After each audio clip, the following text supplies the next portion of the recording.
headlines everywhere.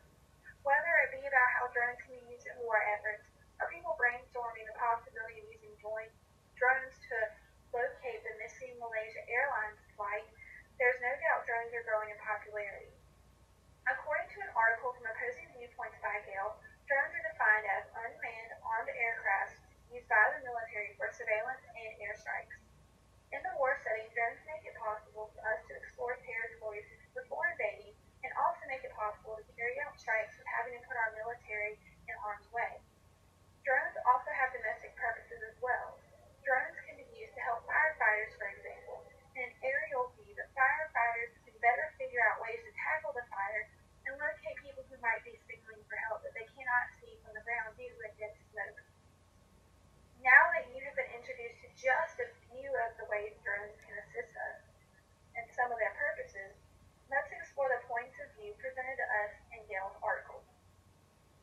The article by Gale is focused on drone attacks that the United States has carried out over the years in areas such as Pakistan, Yemen, Afghanistan, and Somalia.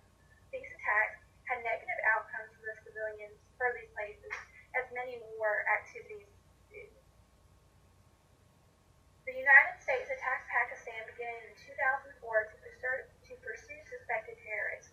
These attacks in Pakistan had their success by killing terrorists, militants, and also Osama bin Laden. According to Gale, 380 attacks were carried out in Pakistan between 2004 and 2013. In the article, they estimate that about 2,500 to 3,600 people have been killed due to these attacks. 400 to 900 of these people were civilians, and 200 were children. Gale shows us that with the success that drone attacks can have in a war setting, there are still negative outcomes due to these. With war comes unwanted casualties, but drones may be increasing the amount of civilians that are harmed. After Gale focuses on the attacks and casualties that drones have caused in Pakistan, he then turns the focus to other areas we mentioned earlier, for example, Yemen and Afghanistan.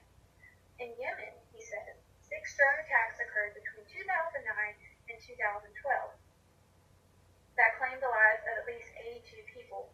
Out of the 82 people, he says, 57 were actually civilians. This number also included the 2012 deaths of 12 civilians, which included 3 children and 1 was a pregnant woman.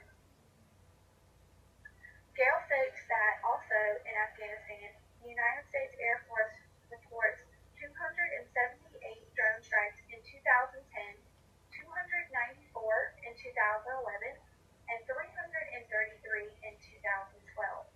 Gale also notes that an attack in 2013 in Afghanistan resulted in conflicting reports between Afghanistan officials and the United States.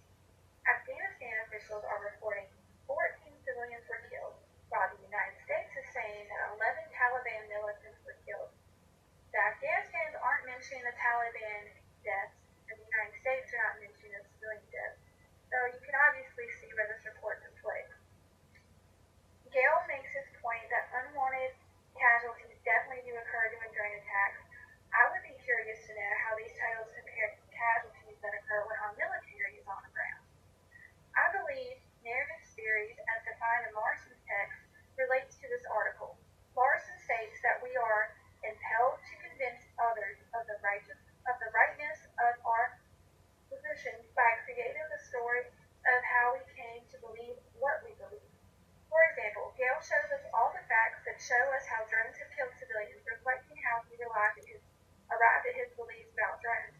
We can follow this information in a narrative format to understand it better. You can also see Lang's intensify downplay come into action. You can see how Gale uses the intensify aspect when he omits the statistics of attacks carried out for the United States versus drone attacks, the military versus drone attacks. Gale also diverts us away from focusing on the positive aspects that drones can potentially have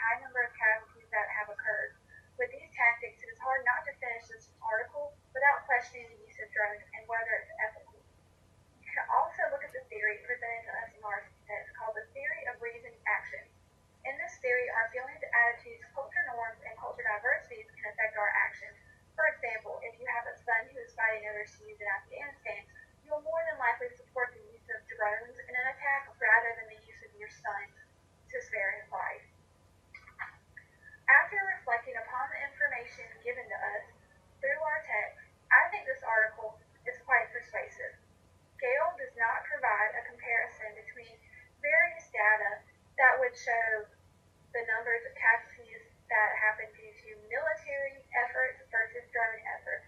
And I think that information will be very helpful. Because of this, you get a one-sided view that makes you lean against drones since you just read an article telling you about all innocent civilians that were killed. I do not think this article alone is enough information to formulate a stance on the issue. You have to ask yourself if you trust a drone to do the job of your military